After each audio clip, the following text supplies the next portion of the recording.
Alright, good morning. It's been a few weeks since I made my last update. I've been kind of busy, and I'm about 95% done. And what I've done is I've enclosed part of my porch. It took me a while to looking at a bunch of designs. What I finally decided to do was go to a kind of modular route.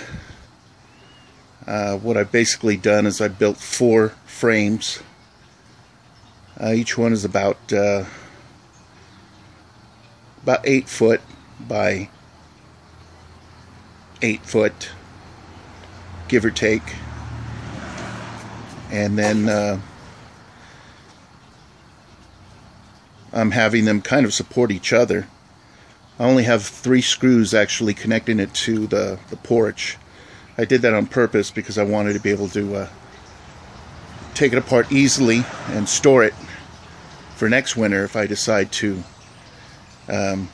take this down come springtime. But this is it. And all the parts and plastic, it cost me about probably about $200.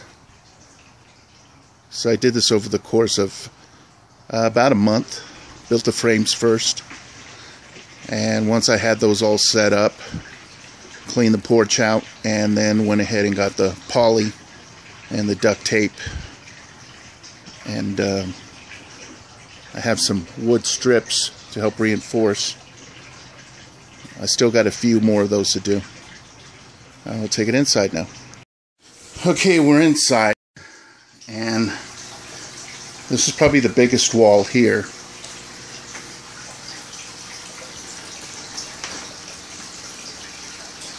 I'll try to zoom out as much as I can.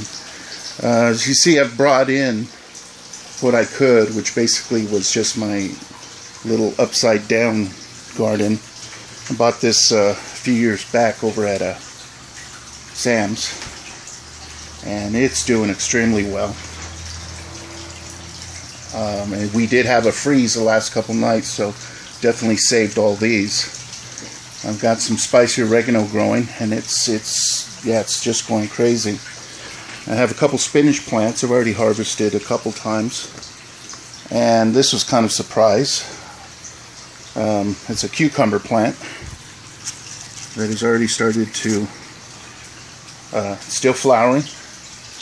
Got a couple cucumbers growing, and underneath I have a jalapeno plant growing, and it's still looking really good. I had a couple jalapeno plants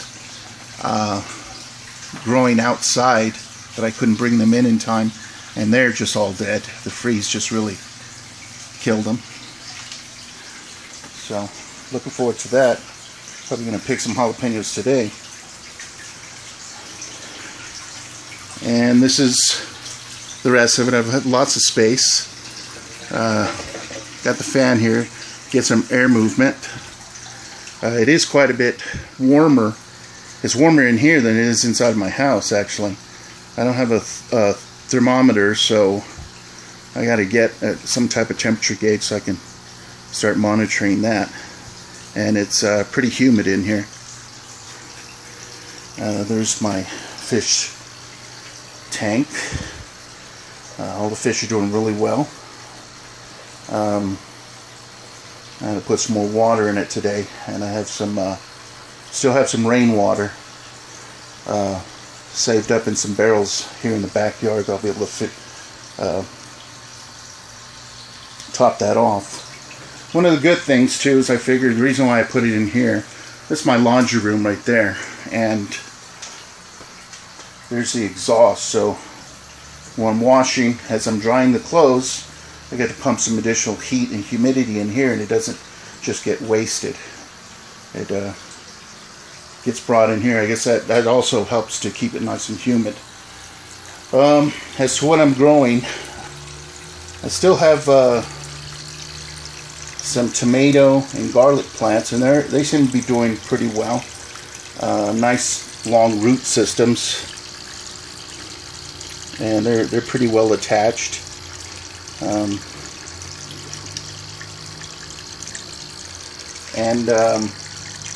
I went ahead and decided to try this. You know, this is the very innards of parsley, celery. You know, usually toss, and I put them in here. They're really yellow, and they're really greening up, and they're firmed up, and you know, hopefully I'll be able to harvest some more celery here in the next couple months. My Thai chili plant, not doing so well. I still got to pull the rest of these peppers off, but it's losing leaves. Not quite sure. I guess I need to do a little bit of research. I was kind of hoping that, you know, I can continue growing this through the winter, and that way have a head start for next spring. So I got to work on trying to save that. The real surprise is, if you looked at any of my previous posts, I originally had put in a little tomato plant that had gotten pulled up by my dog, and this thing has really turned into a monster. As you see, I've had to figure out a way how to stand it up because it was collapsing on itself. In fact, before I finished completing this, we got some wind gusts, and it snapped some of the branches, and they kind of had died, got real droopy, and I ended up pulling them off. So this is what's remaining, and it's flowering. I've got some couple tomatoes on the vine right now, and yeah, looking forward to this. Is a Roma tomato plant, and it's just doing extremely well. The other Roma tomatoes that I had in the backyard, unfortunately, they all were killed by the freeze, but I had pulled off lots and lots of tomatoes, so I've still got a bunch in the fridge. So hopefully I'll be getting some more and be able to do some canning. The plan is I'm going to be able to, I have more room, so I'm going to get another container here and get some other plants started. And since I have room over here, if I could figure out another way or get another pump, I'll set up either another either a hydroponic system or another container like this, or maybe just put pots. Haven't decided yet. So this is it. Let me know what you think, and thank you, and I'll try to get some more updates as I get more information, more stuff to show you.